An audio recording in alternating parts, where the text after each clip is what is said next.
मित्रांनो, second year 19 pattern, third year आणि बी यांचं पण 19 पॅटर्न, या सगळ्यांचं या सेमिस्टरचं म्हणजे सेकंड सेमिस्टरचं अकॅडमिक कॅलेंडर कसं असेल जाणून घेऊया. बघा, तुमचं कॉलेज सुरू झालंय आपलं ऑब्विसली जानेवारीमध्ये. सेकंड इयर 19 पॅटर्नची सुद्धा इनसेम होणार आहे मार्चच्या पहिल्या वीकमध्ये 30 मार्काची, आणि थर्ड इयर बी 19 पॅटर्नची ऑब्विसली मार्चमध्येच इनसेम एक्झाम होईल 30 मार्काची.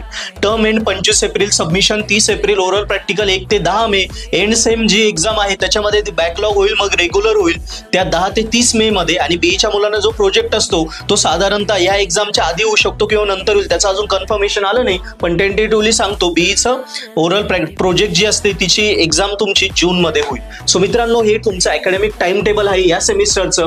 व्हिडिओ आवडला असेल आपल्या सगळ्या फ्रेंड्सला शेअर करा, आपल्या चॅनलला इंस्टाग्राम युट्यूबला नक्की फॉलो सबस्क्राईब करा. आणि हो, इंजिनिअरिंगचा आता पेपर तर कळालाय, टाइम टेबल क्लिअर झालंय, आता अभ्यासाला लागा, याच्यानुसार नियोजन बनवा. आणि अभ्यास करताना पर्पल हॅटला सोबत घ्या, पर्पल हॅट सोबत अभ्यास करा. प्रॉपर स्टडी मटेरियल सगळं अवेलेबल आहे, त्याच्यासोबत अभ्यास केला तर इतर कुठेही जाण्याची गरज नाही, सगळं तिथेच आहे. आमच्या सोबत कराल तर नक्की टॉप वर. Best of luck.